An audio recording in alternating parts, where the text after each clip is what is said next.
Benvenuti listeners and welcome back to the Anglo-Italian Connection Football Podcast. As always, every Friday releasing a new episode, and this is our benchmark episode, number 10. How are you feeling about that, Rory? I'm good. There's been some great number 10s in the past, right? Maradona, George Best, and now us. We're part of the Great 10 group, I think. We are part of the Great 10 group. As always, I'm Tommaso Adami, and you can find us on Instagram at Anglo-Italian Pod. And I'm Rory Criscuolo, and you can find us on Twitter at Italian Anglo Pod. I always have to remind myself. There's always a split second. So, Tommy, how are we doing? How are we doing today? Well, I feel blessed, man, because last night Italy played, and I am blessed enough to be part of the generation that was able to witness our powerful trident featuring Grifo, Bernardeschi, and up front, Lasagna. How about that? Kevin Lasagna, the best surname for an Italian footballer, I think. In terms of, cliches, stereotypes, it's got to be up there, I think. Absolutely. I think it's actually number one. My American friends were definitely listening right now. When they found out that there was a lasagna player for Italy, they went mad. They were like, Tommaso, is this a joke or this guy's name is actually Lasagna? I was like, nope, unfortunately, it's not a nickname. It's actually his last name. He's fairly decent. To be fair, every time I've seen him, he's looked okay. But for our listeners, you need to explain who is Grifo, who are these people? Vincenzo Grifo, man. Vincenzo Grifo, strange story. He's got Italian parents, but he was born in Germany. He's always played in Germany. And Roberto Mancini is the first one to have scouted this guy basically into the over 21 national team. So nice. We shall see. I don't know. I have a lot of trust in Mancho usually. He's got an eye for youngsters. So maybe seeing something there. But I feel like this is a good time for the national teams to maybe experiment with other players, seeming as a lot of club managers are getting quite angry about their players being overworked. Maybe now is a good time to chuck out a few caps to people who could be surprise packages for next year, eh? Yeah, exactly. He's a winger, he's a midfielder, and he's got plenty of experience. But we shall see. How are you doing, Rory? I'm okay now. I think the weekend was difficult and Monday was very difficult. So people will be more than aware because a lot of them WhatsApped me on Sunday as it was happening. Arsenal gave me a massive, massive reality check. Where do you want to start from? I want to start from my own. I'm like a child. I get carried away far too quickly, it turns out. I view our squad in such a different way to how everybody else views them. I think we're maybe just not as good as I first thought. I think against Manchester United, we played really well, but we didn't create any chances, which has been the story of our season. And last season, we made no chances. If Pogba hadn't made that stupid tackle, that game would have been 0-0. We were not scoring. But for us to then, in the next game, put in such a poor performance at home, I didn't see that coming. And I think Aston Villa, credit to them, they were incredible. We made them look even better. But that midfield, we're going to talk about it later, but that midfield, the attack they've got is looking great. And I just think we might finish. I'm taking such a big step down here now. I think this result has affected me psychologically quite a lot. Like Monday, I was watching it on a terrible feed that kept stopping every 30 seconds. When it did play, we were shite. I think my girlfriend was sat behind me, and I think she was trying not to laugh as I was kicking the TV stand and swearing to myself. It affected me quite a lot. So I think this season, maybe if we get Europa League, I'd be quite happy. I feel like it's a big climb down. But yeah, it was a tough weekend. But now, despite how it might sound, I am over it. The only bad thing is that we've got to wait a while for our next game, which is Leeds away. So, nice, easy start. Bielsa's going to just hand us those 3 points. But we'll see. I'm okay. I'm good. You're doing better. I'm doing better. I thoroughly enjoyed this monologue because we haven't had the time to discuss that game. But yeah, the next morning, I believe I texted you. I'm very sorry about last night. Yeah, honestly, I woke up to messages from Kamal. Shout out to Kamal. He was suffering with me. But thank you to all the people who felt the need to WhatsApp me on WhatsApp to remind me what the score was. It was really appreciated at the time. Yeah.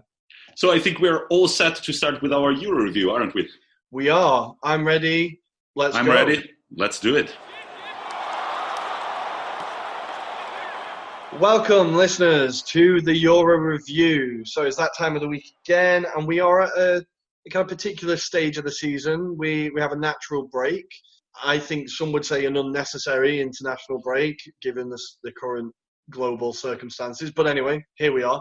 So me and Tommy put our great minds together and thought that we would discuss how the table is looking at this point, how our early season predictions might be looking, and what we think could happen from the rest of the season. So we've broken it down into three kind of parts, and we're going to be looking at who is going to be involved in the relegation battle, or then the most promising teams or the big surprise packages of the season so far, and then finishing with our title contenders. I think in both tables there's no clear runaway leader, but we'll see. So Tommy, let's start with the relegation battle in Italy. What's it saying?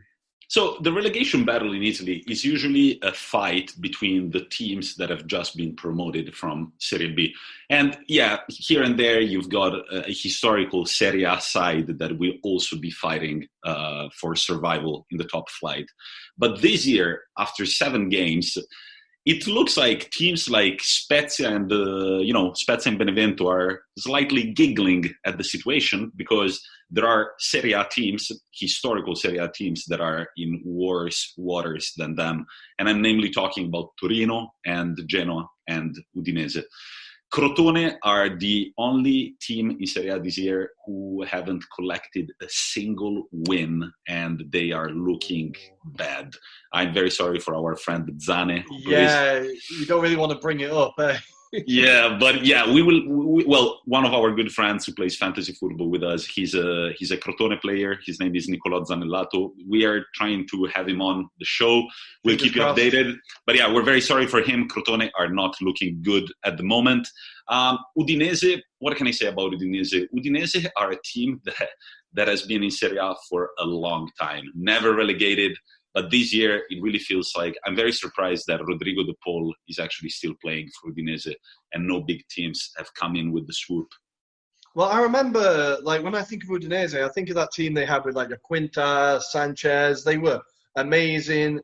And the Pozzo family had both them and Watford. And then when Watford got relegated, people were thinking, oh, okay, well, they'll put the money into Udinese. And now if Udinese get relegated again, that's two of their kind of consortium, is that the word, that would have been relegated. That's quite a big hit for the family. I think that's a strange one. Absolutely. They usually back the teams in quite a big way. Yeah, and they usually sit mid-table quite constantly, but the last year was a very bad year for them. They survived really in the nick of time, and this year the problems are resurfacing again. Torino is another side that is really worrying, only 1 win so far. And like the poll for Udinese, it feels like Torino have only one option to rely on, and that's their captain, Belotti, whom I have already praised for his commitment to the team. And then you see Genoa. I predicted that they would be pretty bad.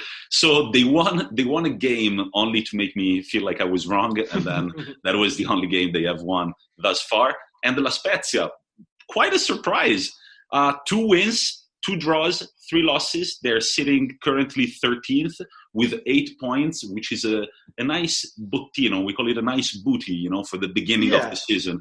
You have those 8 points that could come in handy as the season goes on. Well, this is it. And I think I made it quite clear in our special when I think on the episodes we talked about La Spezia. They're definitely a team that I'm kind of, but I'm hoping they do well this season. I want to see them stay up. It's their first time in Serie A. I think it would be quite a nice story. And from what I've seen, they've not looked out of place so far. So that's always a good start. And for the squad, it'll give them a nice bit of belief, I think. Definitely. How's it looking over the channel? Well, I think you only have one team that is yet to win a game. We have 3 teams that are yet to win a game. Ooh. So there are teams that are looking very lost already. So between from 16th to 20th, they are separated by 6 points. But then from 16th to 15th, there's a 4-point gap. Now that doesn't sound like a lot, but at this stage of the season, that seems like quite a big gap. So Brighton are currently in 16th on 6 points, and Leeds are above them on 10. Now, I think already that's their managers will be looking at that and going, okay, we already need to win 2 games that Leeds lose. Like, that's already looking a bit shaky. So I think the biggest surprise one has been Sheffield United. After such a great season last season, they find themselves bottom on 1 point. They've drawn 1 and lost 7 games.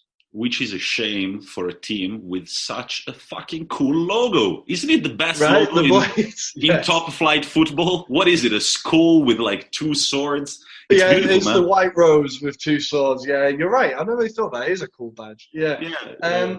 What I would say for Sheffield United is that they have already played Wolves, Arsenal, Liverpool and City. So they've had quite a difficult start to the season.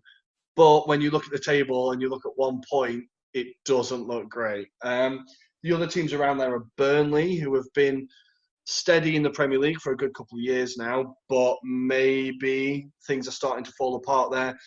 Dyche, the manager, had a difficult summer financially. There's no money there. They've really been hit hard by COVID. So maybe things are starting to wobble there. The other teams are West Brom and Fulham, who obviously came up last year. Fulham, of course, had the chance to get an extra point last week against West Ham before up stepped Ademola Lookman. And I'm sure everybody's seen this on Twitter. My mate Tom was very quick to send it to the WhatsApp group. 97th minute, he steps up, tries to Panenka, and Fabianski just stays still. I can't imagine how angry Fulham fans would have been. Christ, can you imagine? So from the replays that I saw, it actually looks like he tries to chip centrally, but the chip actually goes towards the right of the goalkeeper, and the goalkeeper has to do a very quiet dive and just grabs the ball, and that's it. So, it kind of looked more like he just stooped over to pick it up. He almost looked at him like, oh, is that it? Is that it? Okay. So Italian football pages compared that to, they called him the new Mike Oswell. Mike Oswell was this player for Udinese. I believe it was summer 2013, and Udinese were doing the, what do you call the phase before the group stage in the Champions League? Oh, qualifiers. Yeah, qualifiers, right.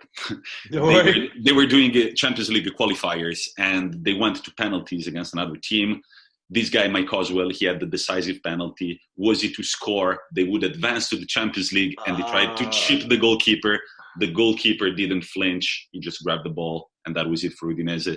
So I understand that these penalties both came at crucial moments. But if they had made them, people would have lost their shit. You know, well, that's a big if, though, isn't it? That's a big if. But you don't know how many times this Mr. Look man he has tried to do that.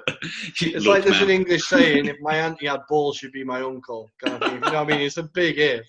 Like, in Milan we say if it didn't go in. Like, I really like, it's very Milanese. In Milan we say, if my grandpa had wheels, he would be a tram. Yeah. Okay, nice.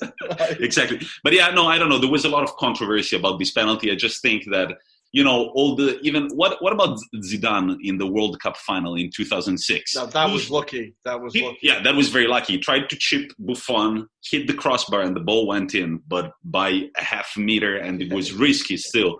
But he made it, and he went down in history as the guy who imitated Totti in the World Cup final. I kind of understand, like, if you're playing the kind of law of averages, at that point in a game, the goalkeeper's probably going to dive, because if he doesn't dive and it goes in, he looks stupid. So I get that in his head, he's probably thinking, okay, the keeper's definitely going to dive, so I'll just punt it down the middle. It just wasn't a great penalty, and he was unlucky, I suppose.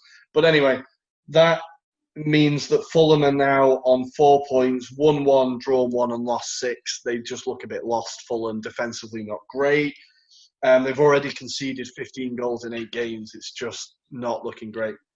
And then Brighton above them. Now, Brighton I've watched a few times this season and play lovely football, got some really good players, but they're just not getting points.